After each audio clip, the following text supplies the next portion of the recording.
All through the night, waking and sleeping, and in my dreams, I wondered what Marjorie could see in him. In those same dreams I satisfied myself that she could, and did, see nothing in him, but everything in me. Oh, the comfort!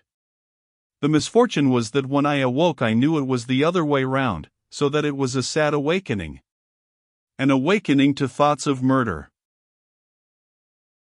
So, swallowing a mouthful and a peg, I went into my laboratory to plan murder, legalized murder, on the biggest scale it ever has been planned.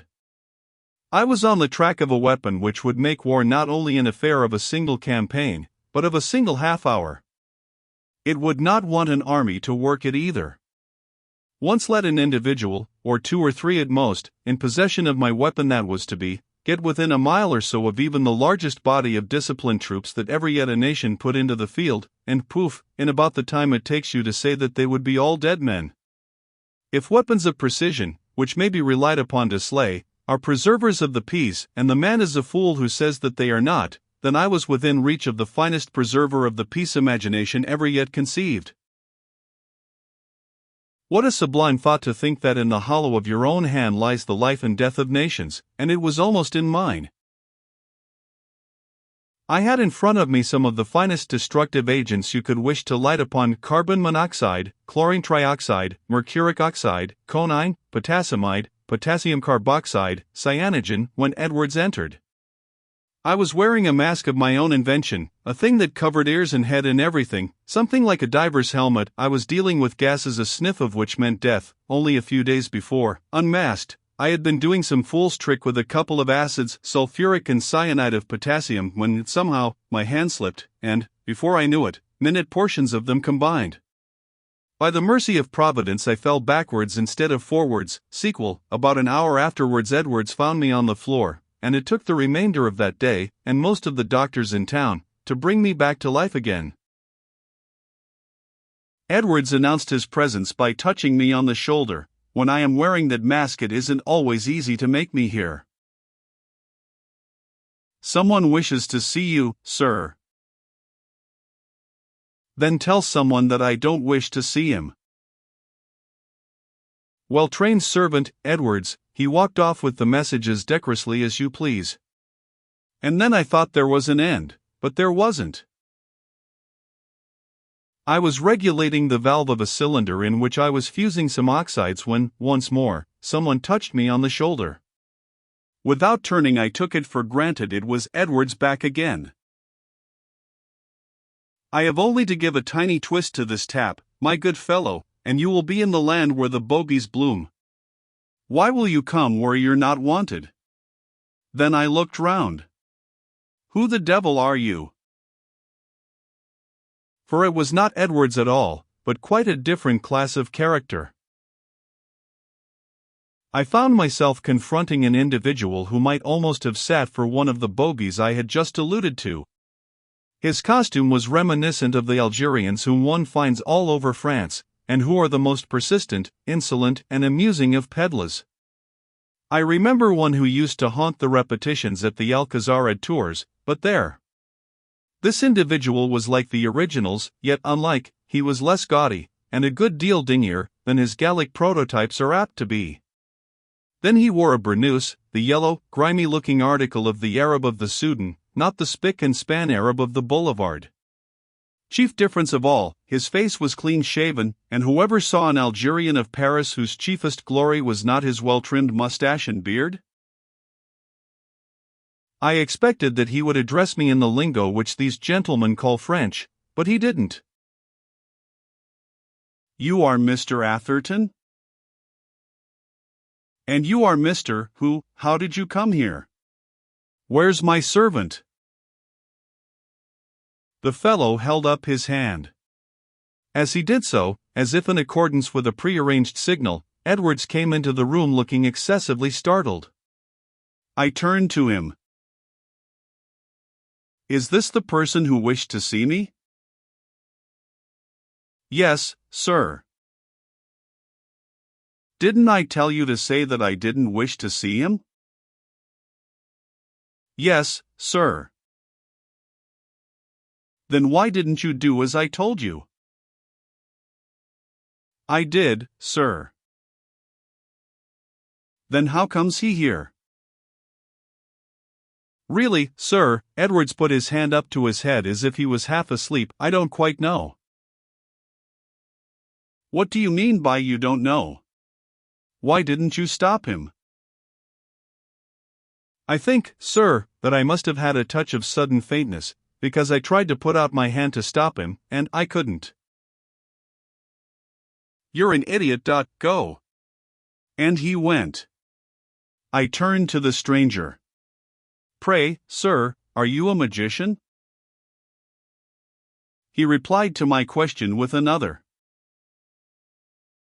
You, Mr. Atherton, are you also a magician? He was staring at my mask with an evident lack of comprehension. I wear this because, in this place, death lurks in so many subtle forms, that, without it, I dare not breathe. He inclined his head, though I doubt if he understood. Be so good as to tell me, briefly, what it is you wish with me. He slipped his hand into the folds of his burnous, and, taking out a slip of paper, laid it on the shelf by which we were standing. I glanced at it, expecting to find on it a petition, or a testimonial, or a true statement of his sad case. Instead it contained 2 words only, Marjorie Linden. The unlooked-for sight of that well-loved name brought the blood into my cheeks. You come from Miss Linden? He narrowed his shoulders, brought his fingertips together, inclined his head, in a fashion which was peculiarly oriental, but not particularly explanatory, so I repeated my question. Do you wish me to understand that you do come from Miss Linden? Again he slipped his hand into his burnous, again he produced a slip of paper, again he laid it on the shelf, again I glanced at it, again nothing was written on it but a name, Paul Lessingham. Well, I see, Paul Lessingham. What then? She is good, he is bad, is it not so? He touched first one scrap of paper, then the other. I stared. Pray, how do you happen to know?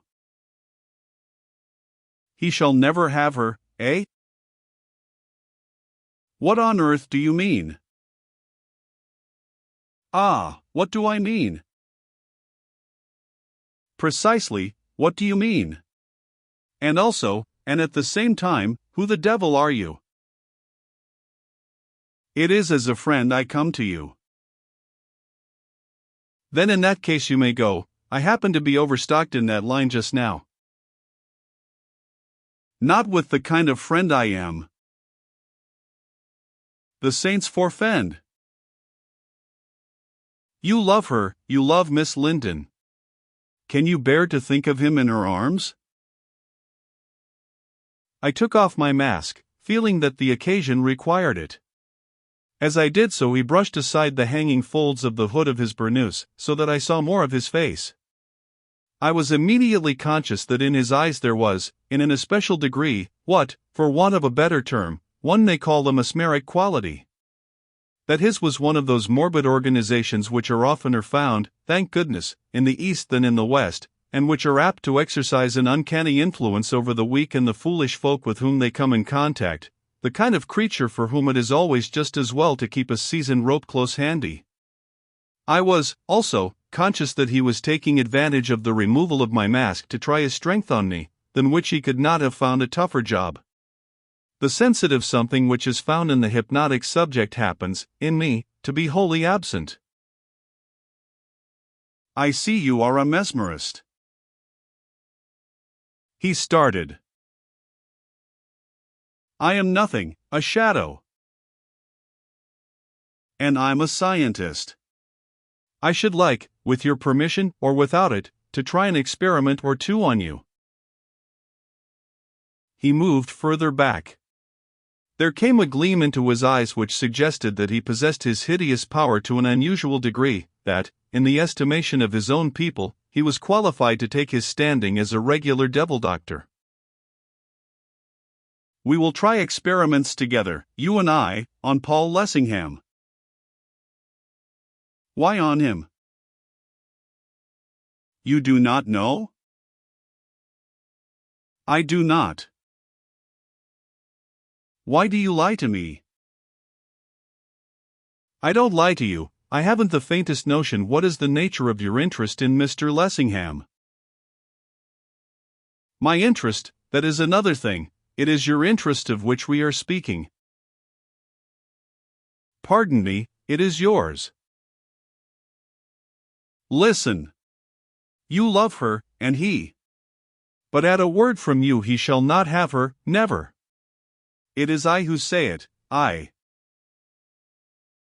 And, once more, sir, who are you? I am of the children of Isis. Is that so? It occurs to me that you have made a slight mistake. This is London, not a dog-hole in the desert. Do I not know? What does it matter? You shall see. There will come a time when you will want me. You will find that you cannot bear to think of him in her arms, her whom you love. You will call to me, and I shall come, and of Paul Lessingham there shall be an end. While I was wondering whether he was really as mad as he sounded, or whether he was some impudent charlatan who had an axe of his own to grind, and thought that he had found in me a grindstone, he had vanished from the room. I moved after him. Hang it all, stop! I cried. He must have made pretty good traveling, because, before I had a foot in the hall, I heard the front door slam, and, when I reached the street, intent on calling him back, neither to the right nor to the left was there a sign of him to be seen.